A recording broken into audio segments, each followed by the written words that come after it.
All right, let's dive right into a really big topic. How can we use technology to secure our democratic process? I mean, we're told that putting things online makes life easier. But when you're talking about something as important as voting, you absolutely cannot sacrifice trust for convenience.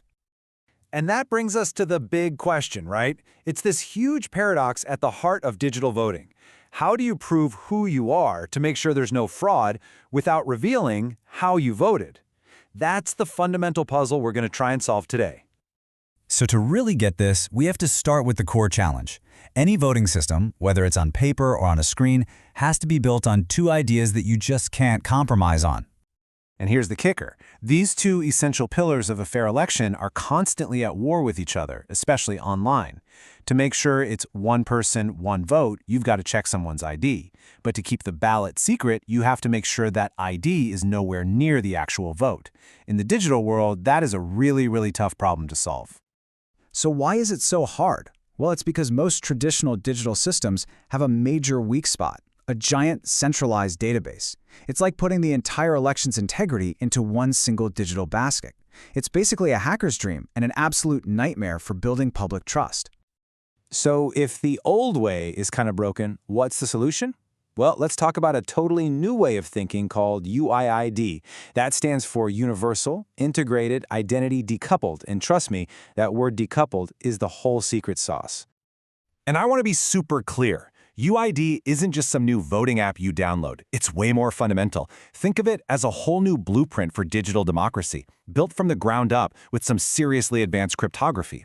Its entire reason for being is to solve that tension between verifying who you are and keeping your vote anonymous, which is key to preventing electoral fraud. Okay, that all sounds great in theory, right? But how does it actually work in practice?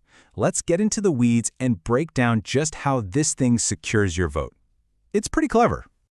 The whole thing boils down to three key steps. First, you register. Second, you prove you have the right to vote, but you do it anonymously. And third, you actually cast your vote with total privacy. Let's look at each one. So, step one is all about your core ID. Now, you can think of this as your digital passport for voting. You use it just one time to register and prove to the system, hey, I'm a real eligible voter. And that's it, one and done. Okay, now for step two.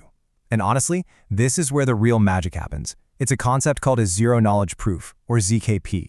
It sounds like something out of a sci-fi movie, but it's very real. It lets you prove something is true without revealing the information that proves it. It's like telling someone you have the key to a safe by describing something only you could know is inside, without ever showing them the key. You prove you have a valid core ID without ever revealing the ID itself. All right, so you've proven you're allowed to vote, but nobody knows who you are. What now? This brings us to step 3, the alias. This is your completely anonymous ticket to the voting booth. It's a disposable, untraceable identity that you use just to cast your ballot. It's totally disconnected from your real identity. So let's just recap, because this is the most important part. Your core ID proves you can vote. Your alias is what you use to vote. And this is the whole point. There is an unbreakable cryptographic wall between them. They never touch. One is for identity, the other is for pure anonymity. So, you might be asking, where does all this information go? Remember that giant vulnerable database we talked about earlier? Well, UID gets rid of it. Instead, you have your own personal identity vault. It's like a digital safe that only you control. All it does is keep a record that you participated in the election. It has absolutely no idea how you voted. This design dismantles the incentive for hackers entirely. Okay, so individual privacy is locked down. That's huge. But what about the other side of the coin? How does this all lead to a final vote count that everyone, and I mean everyone, can actually trust? This is where it gets really powerful. Every single one of those anonymous votes gets signed with a kind of unbreakable digital seal. Then it's posted to a public, decentralized network. So think of it less like a private spreadsheet locked in a back room, and more like a public bulletin board that nobody can tamper with. And what does that give us? Well, a few incredible things. First, anyone can check the math. You, me, journalists, auditors, we can all verify the tally in real time. Second, once a vote is in, it's in. It cannot be changed or deleted, it's permanent.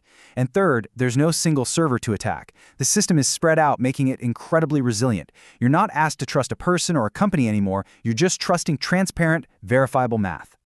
So, let's just zoom out for a second and think about the big picture. This is about more than just slick technology.